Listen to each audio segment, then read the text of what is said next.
If a ranger ever tells you the campground closes at sunset, don't ask questions. I've been working for the National Park Service for 8 years, stationed at Big Bend in southwest Texas. Most people think ranger work is all sunset photos and wildlife talks, but the real job happens when the visitors leave and the desert gets quiet. That's when you learn what actually lives out there. It was mid-October when I drew night patrol duty for Sector 7, the backcountry camping area near Santa Elena Canyon. The temperature had dropped to the low 60s, which feels cold in that desert, and a thin layer of clouds blocked most of the starlight.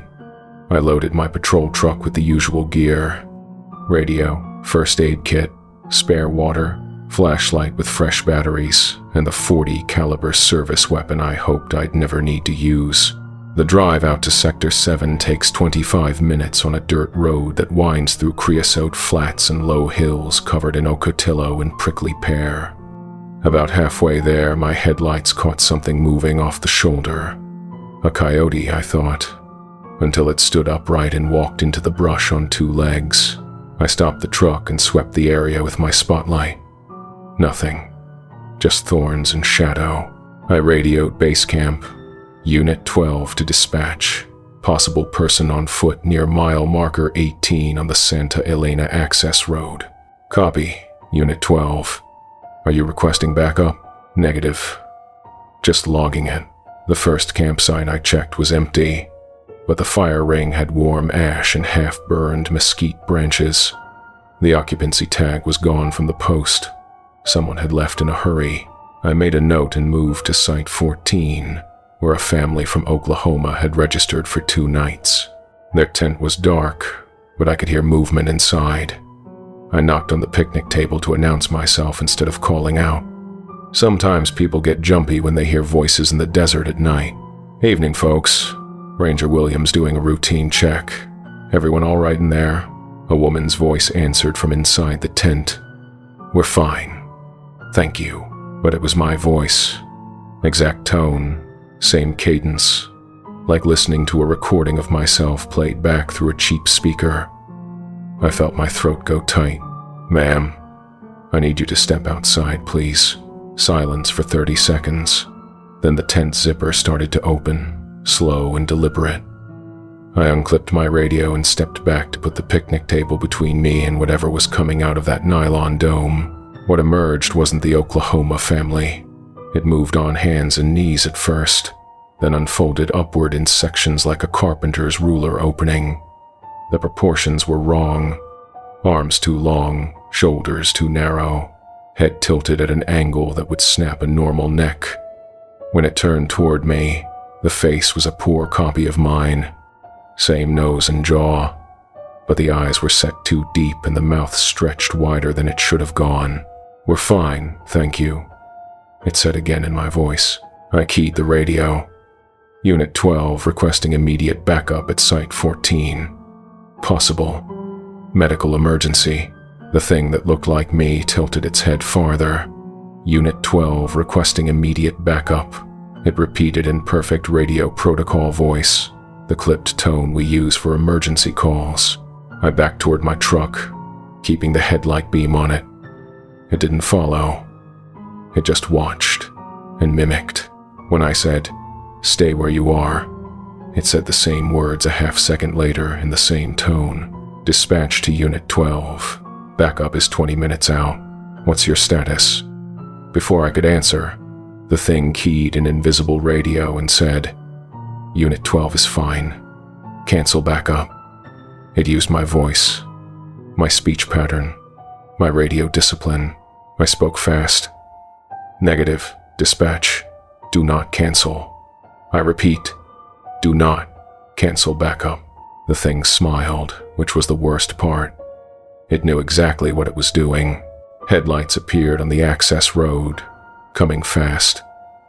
My backup was arriving early, but as the vehicle got closer, I realized it wasn't a Park Service truck. It was a white sedan with Oklahoma plates. The family from Site 14. The car stopped next to my truck and 3 people got out. A man, a woman, and a teenage boy. They looked shaken. Officer. "Thank God," the woman said. "Something happened to our campsite. We went to the canyon for sunset photos, and when we got back, there was someone in our tent. Someone who sounded like you." The man pointed at the thing by the picnic table. "That's not you, is it?" I kept my light on it. "No, sir, it's not. I need you all to get back in your car and drive to the visitor center. Tell them Ranger Williams sent you." The thing spoke again, this time in the woman's voice. "That's not you, is it?"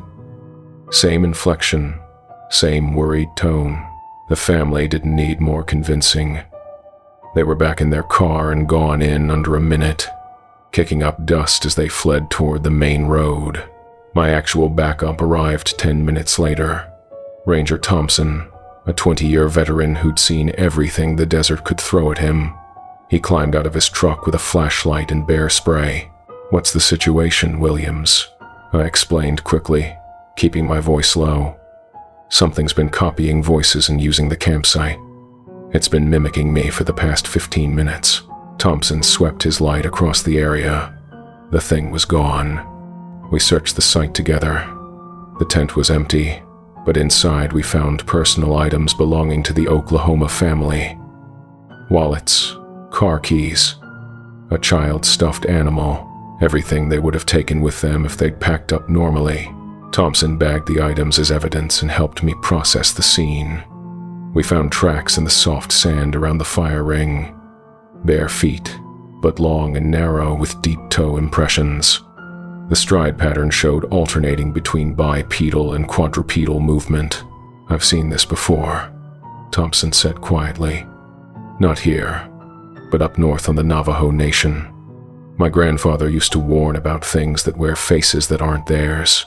We called it in as a suspected theft and harassment incident. The Oklahoma family got their belongings back and chose to finish their vacation at a hotel in Terlingua. They didn't file a complaint. They just wanted to leave. I finished my shift and drove home as the sun came up over the Chisos Mountains. But I couldn't shake the feeling that something was watching me from the roadside brush. Every shadow looked like it might stand up and walk alongside my truck. 3 weeks later, I drew night patrol again, this time in Sector 4, near the Ross Maxwell Scenic Drive. The call came in at 11:30 p.m. Unit 12, we have a report of someone impersonating a park ranger near Castellon. Visitor called it in from the payphone at the store. I responded and met the caller, an elderly man from Arizona who was camping alone. He was visibly shaken. "This ranger came to my site around 10 p.m., he said. "Looked just like you. Same uniform, same voice, but something was off about the way he moved. And when he left, he didn't take the road. He just walked out into the desert toward the river." I checked his campsite. The fire was cold, but there were fresh footprints in the sand leading away from the picnic table. Same pattern as before. Long, narrow, with deep toe impressions. I followed the tracks with my flashlight. They led in a straight line toward the Rio Grande, through a quarter-mile of desert scrub. At the river's edge, they disappeared into the shallow water. On the Mexican side, about 50 yards downstream, I could see a figure standing in the moonlight. Same height as me, same build, same uniform. It raised one hand in a slow wave. I didn't wave back. I keyed my radio. "Unit 12 to dispatch. I'm code 4 at the river, but I want this logged. If anyone reports Ranger Williams on the Mexican side of the Rio Grande tonight, that's not me." "Copy. Unit 12. Understood." I watched the figure for another few minutes. It never moved closer. It just stood there at the water's edge, perfectly still, like it was waiting for something. When clouds covered the moon, it vanished. I requested a transfer after that night, not because I was scared, but because I understood something the Park Service doesn't put in the training manuals. Some things live in the desert that are older than our boundaries and our rules. They study us the way we study wildlife. They learn our patterns, our voices, our faces, they're still out there, practicing. My replacement is a good ranger. Young, eager, follows protocol. I left him a note in his desk drawer with one piece of advice. If you ever encounter something that looks like you and sounds like you, don't try to communicate with it. Back away slowly, call for help, and let someone else handle the paperwork. The desert will teach you what you need to know about boundaries.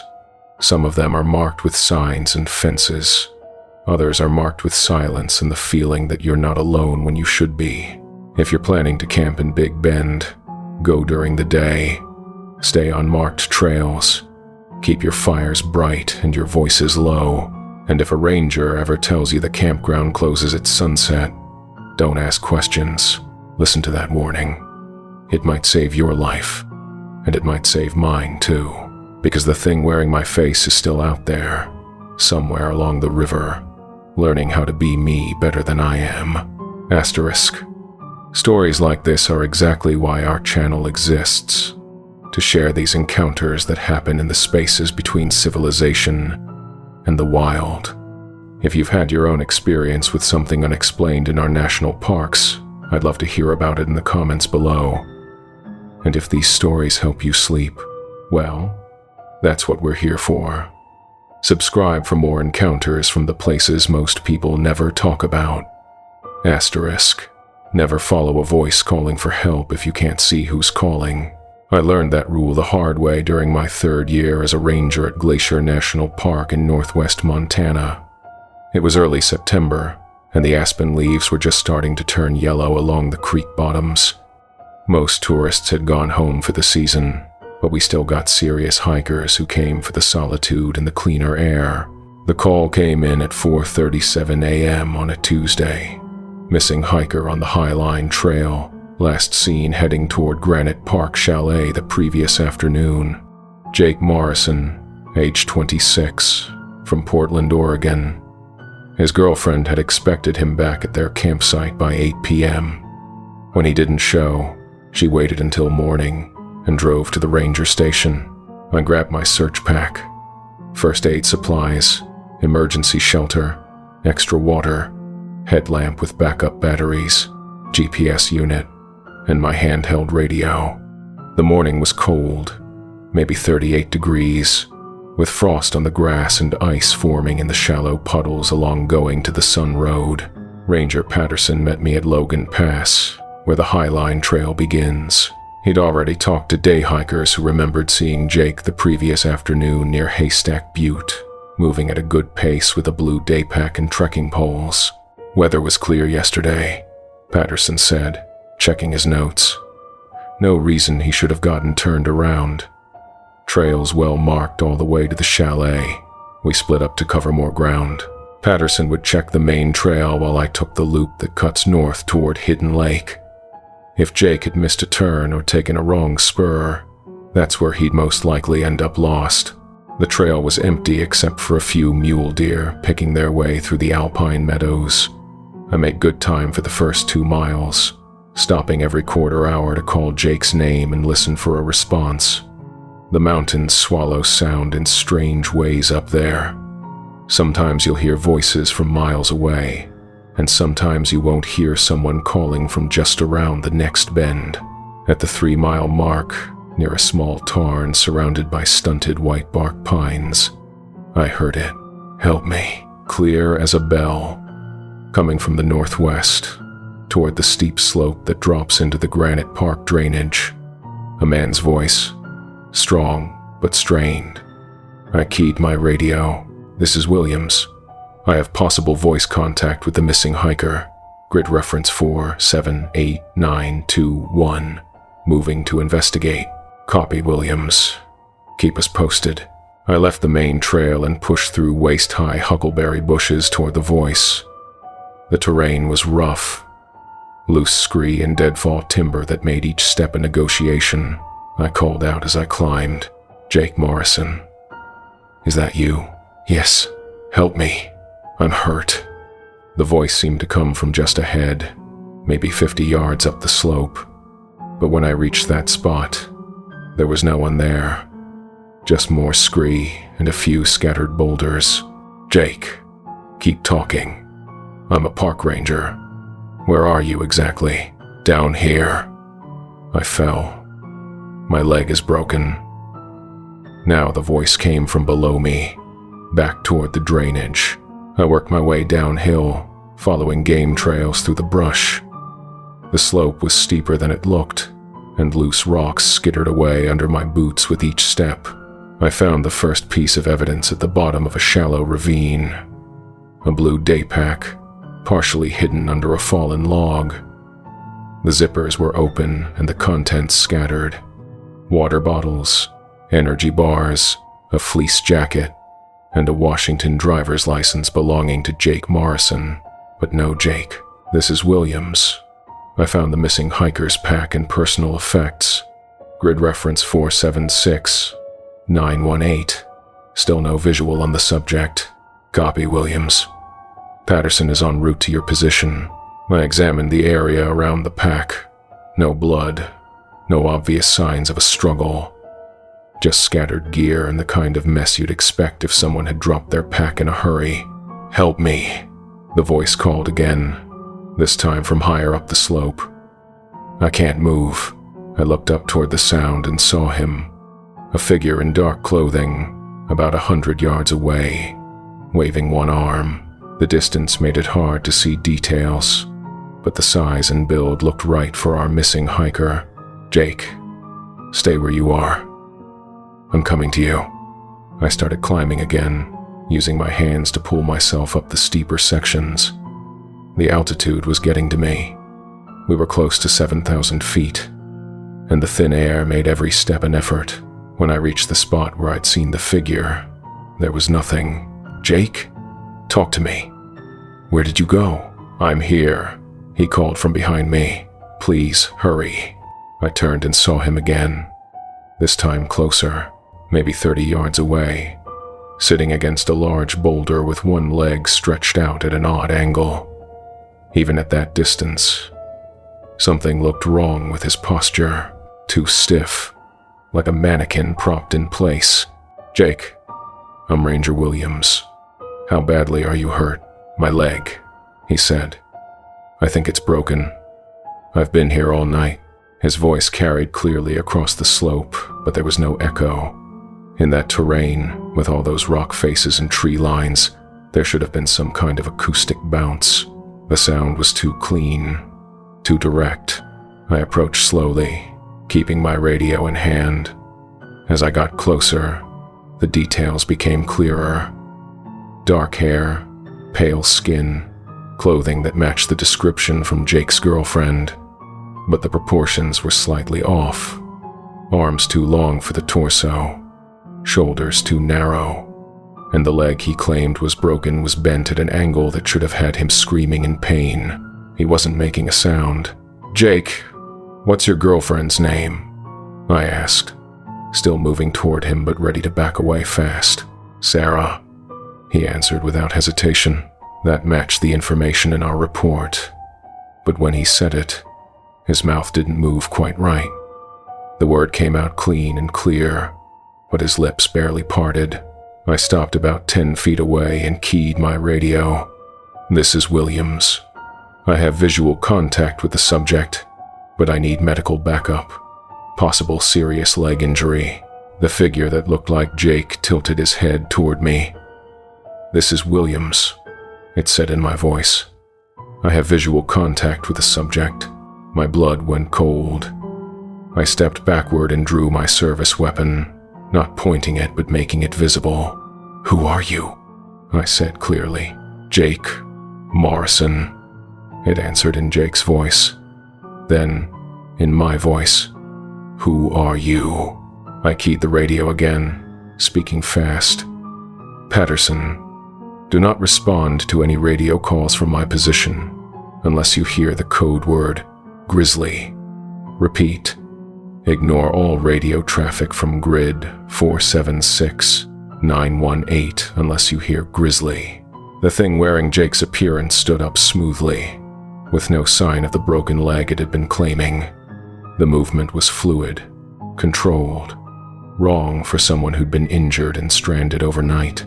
"Patterson, do not respond," it said in my voice, with perfect radio protocol. "Unless you hear Grizzly." It was learning, testing, copying everything I said and did. I backed away slowly, keeping the weapon visible but not aimed. In ranger training, they teach you about dangerous wildlife encounters. They don't teach you what to do when something wears a missing hiker's face and speaks with your voice. Real Jake Morrison came stumbling out of the tree line about 50 yards to my right, moving fast and looking terrified. He had a torn shirt and scratches on his arms, but he was walking under his own power. "Officer," he called. "Thank God you found me. There's something wrong with this place. Someone's been following me since yesterday, copying everything I say." The fake Jake turned toward the real one and smiled. It was the first expression I'd seen on its face, and it didn't look human. Too wide, too knowing. "There's something wrong with this place," it said in real Jake's voice. Real Jake stopped running. "That's not me," he said, pointing at the figure. "I don't know what it is, but that's not me." I positioned myself between them and keyed the radio. "Grizzly, Grizzly, Grizzly. This is Williams, requesting immediate backup. I have the missing subject, but we have a situation that requires law enforcement response." The fake Jake laughed, a sound like breaking glass. "Grizzly, Grizzly, Grizzly," it said in my voice. Then it dropped to all fours and moved toward real Jake faster than anything human should have been able to move. The gait was wrong, more like a wolf or a large cat than a person. Real Jake screamed and ran toward me. I fired one warning shot into the air. The sound echoed off the canyon walls and sent a flock of ravens into flight. The fake Jake stopped instantly and turned its head toward me with that too wide smile. "You missed," it said in my voice. I kept the weapon aimed at center mass. "Stay where you are." It stayed, but only because it chose to. I could see in its posture that it wasn't afraid of the gun. It was just curious about what I would do next. Patterson's voice crackled through the radio. "Williams, I heard that shot. What's your status?" "En route to your position with the missing hiker," I answered. "We're coming down the main trail. Be advised, we may have a problem with wildlife." The fake Jake repeated my words in my voice, but it was already losing interest in us. It turned its attention to the scattered contents of real Jake's backpack, picking up items and examining them like a child exploring a new toy. Real Jake and I backed away together, keeping the thing in sight until we reached the tree line. Then we moved fast down the drainage toward the main trail. Real Jake was shaking but coherent. "It showed up yesterday around sunset," he said as we hiked. "I was setting up camp near Hidden Lake when I heard someone calling my name. I went to look, and there was this person who looked exactly like me. Same clothes, same face, everything. It followed me all night, just staying at the edge of the firelight, repeating things I'd said earlier." We met Patterson on the main trail and all walked out together. Back at the ranger station, we filed a detailed report classifying the incident as suspicious person and harassment of park visitors. Real Jake gave a statement and left the park that afternoon. He didn't want to press charges. He just wanted to go home. I went back to the site the next morning with 2 other rangers and a deputy from the Flathead County Sheriff's Office. We found Jake's scattered gear and several sets of tracks in the soft earth around the boulder. Human footprints, but with abnormally long toes and deep impressions that suggested either very heavy body weight or unusual foot structure. We also found scratches on nearby trees at head height and above, gouged deep into the bark. Whatever made those marks had claws and the strength to use them. The deputy took photos and measurements, but the investigation didn't go anywhere. No laws had been broken that we could prove. No one had been injured.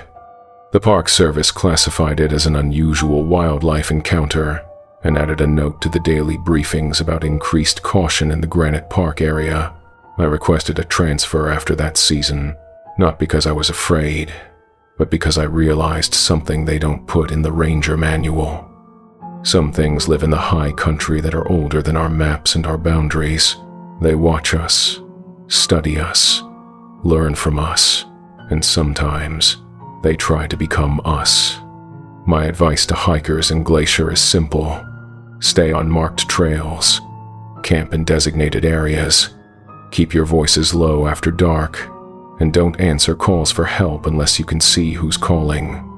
If someone you've never met knows your name, your hometown, and details about your gear that you haven't shared with anyone, trust your instincts. Back away slowly. Find other people. Report what you saw. The mountains will teach you what you need to know about being alone. Some solitude is peaceful, some is dangerous. Learn to tell the difference, because up there in the thin air and the endless sky, something might be learning to be you better than you are. Asterisk. If you've spent time in our national parks, you know there are things up there that don't make it into the guidebooks. Things that watch from the tree line and test the boundaries between their world and ours. Share your own encounters in the comments. And remember, sometimes the best way to fall asleep is knowing these stories happened to someone else. Subscribe for more tales from the places where the wild things are. Asterisk.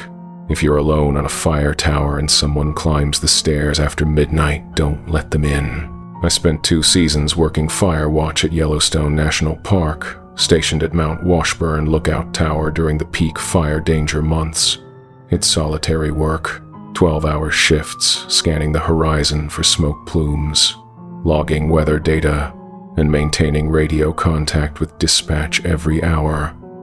Most people can't handle the isolation, but I found it peaceful. Just me, the sky, and 360 degrees of wilderness. The tower sits at 10,243 feet elevation, accessible only by a steep hiking trail or a maintenance road that requires 4-wheel drive. During fire season, I'd drive up Monday morning and stay until Friday evening, sleeping in a small cabin at the base of the tower and spending my days in the glass-enclosed observation deck at the top. It was mid-August when things started getting strange. The weather had been hot and dry for weeks, with afternoon thunderstorms that brought lightning but no rain. Perfect conditions for wildfires. I'd already spotted 2 small fires that week. One near Hayden Valley that the crews contained quickly, and another along the Grand Loop Road that burned itself out in a meadow. Thursday night, I was logging the day's observations when I heard footsteps on the stairs outside. Heavy boots on metal steps, climbing steadily from the bottom of the tower toward my position. I checked my watch. 11:45 p.m. No one should have been on the mountain at that hour, especially not climbing a fire tower. I grabbed my radio and looked out through the windows. The moon was bright enough to see the trail, but I didn't see any headlamps or vehicle lights in the parking area below. Just empty forest and shadows. The footsteps stopped directly outside the observation deck door. 3 firm knocks followed. "Hello?" I called. "Who's there?" "Ranger Morrison," came the reply. "I need to check your equipment." Oh, I knew Ranger Morrison.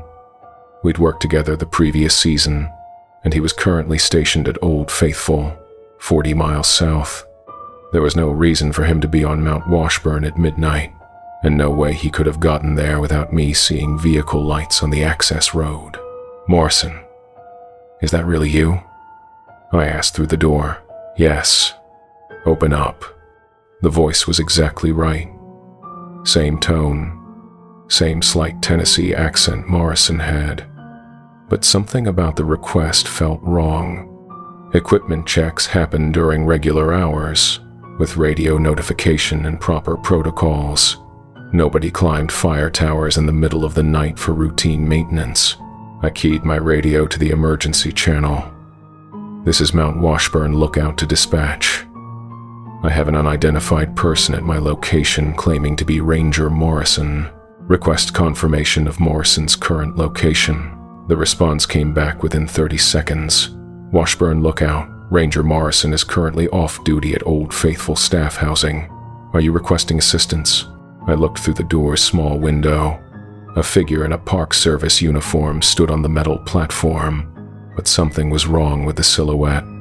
The shoulders were too narrow, the arms too long, and the head was angled slightly sideways in a way that would be uncomfortable for anyone human. Affirmative, dispatch. I have a suspicious person impersonating a park ranger. Send backup when available. Copy. Washburn. Backup is en route but will take approximately 40 minutes to reach your location. The knocking came again, more insistent this time. 3 knocks, then 3 more, then 3 more. Like a signal or a code. I know you're in there, it said in Morrison's voice. This is official business. I stepped away from the door and grabbed my binoculars to scan the area around the tower. Through the powerful lenses, I could see the forest floor clearly in the moonlight. No vehicle tracks in the dirt. No disturbed vegetation along the trail. No evidence that anyone had hiked up the mountain. Whatever was standing outside my door hadn't used the normal approach routes. Show me your badge. I called through the door. A wallet appeared at the window, pressed against the glass. Even in the dim light, I could see it was a perfect replica of Morrison's Park Service identification.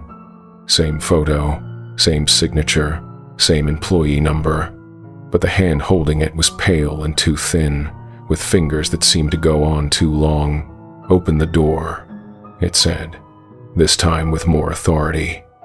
I'm ordering you to open the door. That's when I noticed the second voice underneath the first one, like 2 people talking at once, one slightly delayed behind the other. The main voice was Morrison's, but underneath it was something else. Deeper, rougher, with an accent I couldn't place. I backed toward the radio console and switched to the law enforcement frequency. This is Mount Washburn requesting immediate assistance. I have a possible Code Yellow situation. Code Yellow was our designation for incidents involving potentially dangerous persons. The footsteps moved around the observation deck platform, circling the structure. Through the windows, I could see the figure passing back and forth, always keeping to the shadows where the details weren't clear.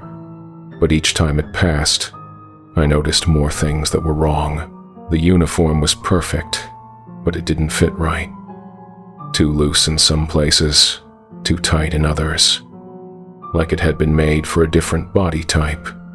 The belt hung at an odd angle, and the radio clipped to it was an older model we'd stopped using 2 years ago. Most disturbing was the way it moved. Too fluid, too controlled, like someone trying very hard to walk the way a human walks but not quite getting it right.